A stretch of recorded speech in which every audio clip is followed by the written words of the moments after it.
एक खमाशना देना, फिर इर्यावयम सूत्र बोलना, तस्य उत्तरी सूत्र, अन्नथ सूत्र, एक लोगस का कावसग, कावसग पार के नमो अरिहंतानम बोलना, फिर एक प्रगट लोगस, 3 खमाशना देना, लेफ्ट पैर को चैत्यवंदन की मुद्रा में लाकर इच्छा कारेण संधिसह भगवन चैत्यवंदन करु इच्छम ऐसा कहना, फिर सकल कुशलवल्ली ये सूत्र बोलना, फिर चैत्यवंदन बोलना,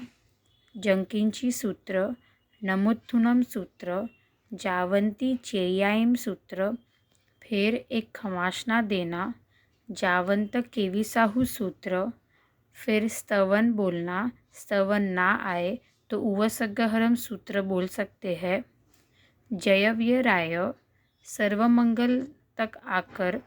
फिर खड़े होकर अरिहंत चेयानम बोलना, एक नवकार का कावसग,